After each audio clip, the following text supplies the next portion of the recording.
Hi everyone, and welcome to my channel. Today I want to share a video on how to create a quick and easy Easter card. For today's card I will be using the Avery Elle Hoppy Easter stamp set, and I'm also bringing in this die by Avery Elle. This one is called Ray. I'm starting the card by first ink blending the background, and for that I have a piece of Bristol smooth cardstock, and I'm starting in that top right corner of this panel, and I'm just adding in my darkest shade. For the darkest shade I'm using Wild Honey Distress Oxide ink.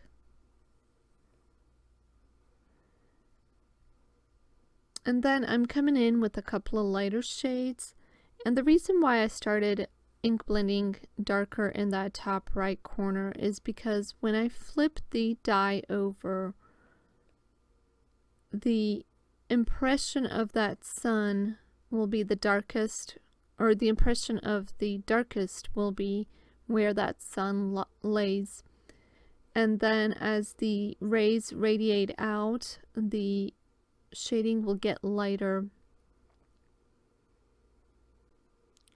For the second shade I brought in Mustard Seed Distress Oxide, and then I'm just finishing up with a little bit of squeezed lemonade. Once I finished ink blending that background, I'm taking a distress sprayer and I've spritzed some water onto that panel, and then I can blot the water off with a clean paper towel.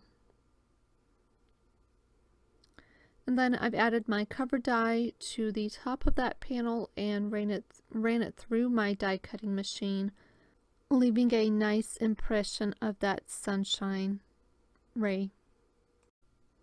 I decided that I wanted a landscape style card, and the way the sun was positioned, my image was facing in the opposite direction.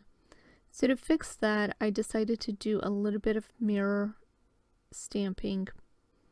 I have a mirror block acrylic stamp inside my Misty, and then I've just added my image of the stamp of my image normally as I would. And then I'm inking that image with Memento Tuxedo black ink, and I'll stamp that down onto that acrylic block. And then to get the transfer of the mirror image, all I do is place my cardstock down and I rub the image with my fingers and I get a nice impression. So sometimes with this technique, the transfer it does not leave a bold impression. So to kind of fix that, all I did was take a Copic friendly black marker and I've outlined the image to darken it up. To color in this image, I'm using some warm grays for the bunny, and I've started with a W5 in where the shadows are, and then I've blended that out with a little bit of W3, and then just a little further blending that out with a W1, and I've still mostly concentrated inside the shadow areas. And then I've blended everything out with a W00 to finish things off. I've added some rosy cheeks with an R32 and R30, as well as the inner parts of his ear. And then I'm moving on to the egg. For the egg, I'm starting out by laying the RV10 just to wet my paper, and that is my latest shade. And then I've added a little bit of R85 into these shadow areas and blend that out with a little bit of R83. And then one good swipe over with an RV10 just to blend everything out. For the center of the egg, I'm using some blues, and I've started out with a little bit of B06. And then I've just added a little bit of B04.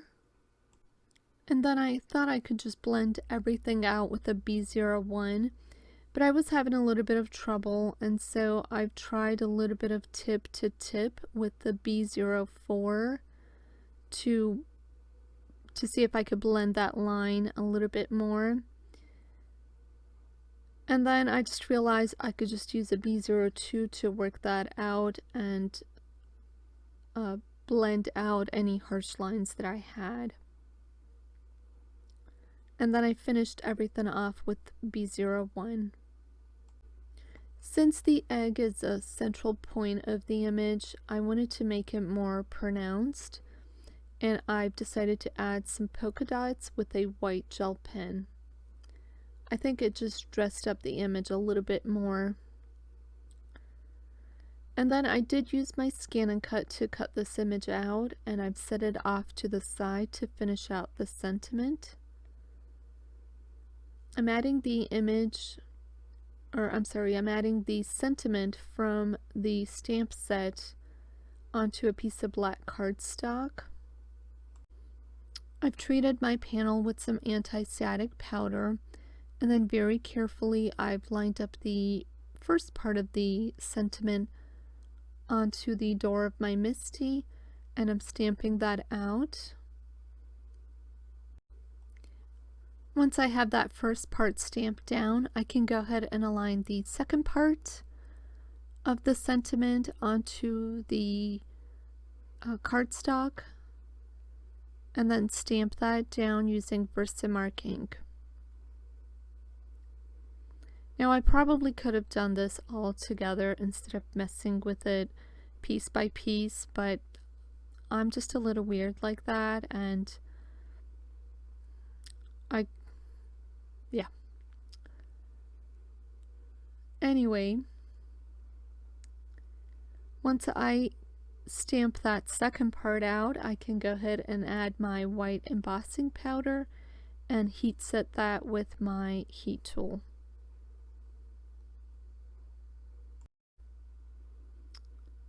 And then I just use a banner die for my stash to die cut that sentiment out.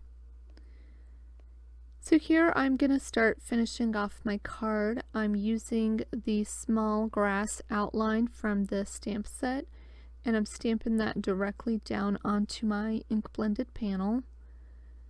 And then I'm just going to use a couple of shades of green to add right onto that panel.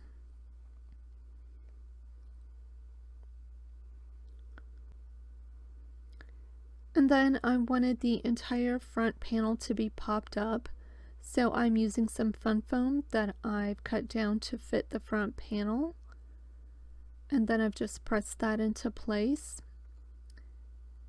And then I will use a little bit of liquid adhesive to adhere the front panel to a top folding A2 sized card base.